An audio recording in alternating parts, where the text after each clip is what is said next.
Bonjour à tous, je ne pourrais malheureusement être présent avec vous sur ce séminaire. J'ai quand même voulu témoigner avec une petite vidéo parce que ça fait longtemps qu'on travaille ensemble et que ça me semblait important de pouvoir participer, ne serait-ce que de cette manière très modeste, à votre séminaire. De toute façon, vous aurez le relais de Mathieu Vermeulen pour pouvoir vous renseigner de façon plus large sur Uniciel et sur l'action. Uniciel, c'est l'Université numérique thématique des sciences fondamentales, donc ça concerne les mathématiques, l'informatique, la physique, la chimie, les sciences de la vie et les sciences de la Terre. Donc vous voyez, toutes les sciences dites fondamentales. Uniciel, c'est plus de 30 établissements d'enseignement supérieur, universités, écoles comme la vôtre. C'est aussi des partenariats avec les associations d'enseignants, avec les associations d'étudiants, mais aussi avec des opérateurs liés à la diffusion du savoir scientifique de type promo-sciences et d'une façon globale avec l'ensemble des acteurs liés à l'enseignement et à la diffusion du savoir scientifique.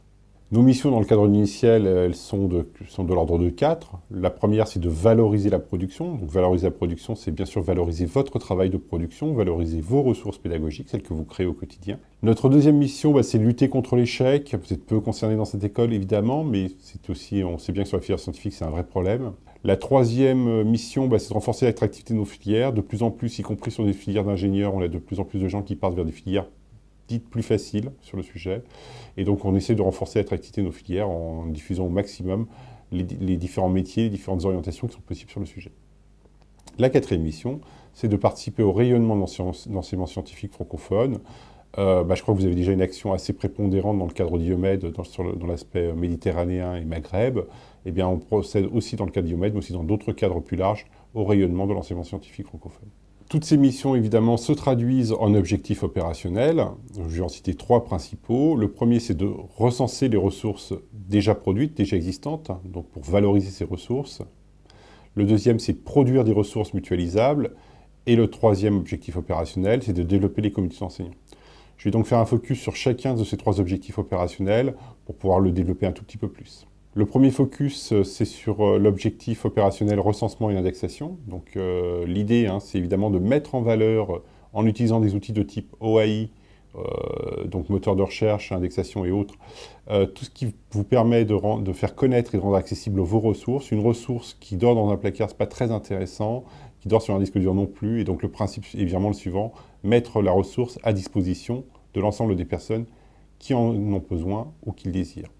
Ça demande évidemment un effort de formalisation, renseigner une petite fiche, et c'est pour ça qu'on est là, pour vous aider, et donc on offre un service d'appui à l'indexation et à l'utilisation des outils de type OAI. Le second focus que je ferai sur l'objectif opérationnel, c'est celui sur produire des ressources mutualisables.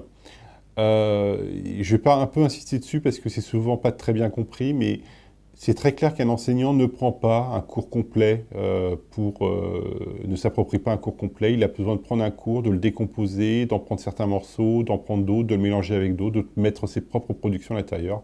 En gros, chaque enseignant agence et réagence le cours en fonction de ce qu'il est, de ses élèves, de son parcours. Et donc, on ne peut pas continuer à produire des ressources en bloc. Il faut produire des ressources qui soient granulaires, qui soient granularisables. Et donc, pour ça, en fait, on utilise des outils qui s'appellent les chaînes éditoriales. Outils que vous appropriez d'ailleurs au niveau du réseau des écoles des mines de façon très forte et de façon assez exemplaire, puisque faut rendre à César ce qui est à César. Les plus beaux modèles pédagogiques ont été développés dans le cadre de l'école des mines. Je pense notamment à Topaz, qui est vraiment, en termes d'innovation pédagogique, extrêmement intéressant, l'étude de cas interactive.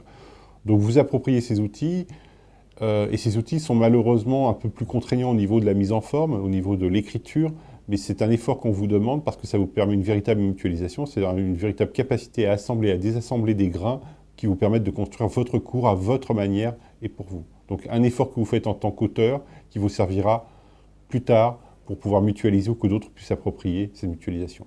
L'autre point et l'autre intérêt de ces outils type chaîne éditoriale, c'est évidemment la pérennité technologique. On a une évolution constante des outils de production, on a une évolution constante des technologies et pourtant, la médiatisation n'est qu'un élément qui a peu de valeur par rapport à votre matière grise, par rapport à l'effort que vous faites au niveau de la conception d'un cours. Et ça serait idiot de recommencer un cours simplement parce qu'un player n'existe plus, parce que la technologie qu'il utilise est obsolète et on l'a malheureusement vu trop souvent. Donc l'idée, c'est aussi que ces outils vous permettent de vous affranchir de ces contraintes technologiques pour afficher une plus grande pérennité technologique. Et je pense à des choses qui sont faites depuis longtemps chez vous, qui sont très intéressantes et qui sont toujours très intéressantes, malgré le temps qui passe. Le troisième focus portera sur la création de communautés d'enseignants. Pourquoi créer des communautés d'enseignants? C'est simplement le constat qu'on a pu faire, que vous étiez souvent seul et isolé au départ, que vous aviez une pression très forte sur la recherche, une pression forte sur l'enseignement, que ce n'est pas toujours très simple, qu'il faut trouver du temps sur le temps, et que le fait de travailler en communauté pouvait vous aider à avoir plus de cohérence, plus d'actions possibles, un champ plus large, tout simplement par la synergie procurée par cette communauté. Et donc c'était le principe de développer les communautés d'enseignants. Développer les communautés d'enseignants, c'est des choses aussi simples que s'échanger ses scénarios pédagogiques. On sait très bien qu'une ressource pédagogique, quand elle est accompagnée d'un scénario pédagogique, eh ben on se l'approprie plus facilement parce qu'on se retrouve plus facilement dans le travail qui a été fait par l'enseignant. Ben voilà, c'est ce genre de petites choses. C'est aussi échanger sur les problématiques didactiques particulières, didactique en physique, didactique en chimie, didactique en informatique, comment je fais passer telle chose, comment je ne fais pas passer telle chose, et partager des expériences. Et c'est tout ça qu'on essaie de créer au niveau de la communauté des enseignants. Et donc, participer aux communautés, les faire vivre, et ben en fait, c'est vous permettre de mieux exister au travers d'une synergie qui est difficile à trouver en général quand on est tout seul. Voilà, je viens de vous esquisser en quelques mots ce qu'était Uniciel et j'ai insisté sur 2 ou 3 points clés qui me semblaient importants à vous transmettre sur l'esprit d'Uniciel et les services qu'Uniciel peut vous apporter.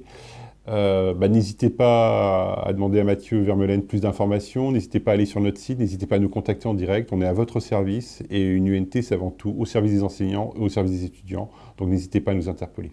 À très bientôt, au revoir.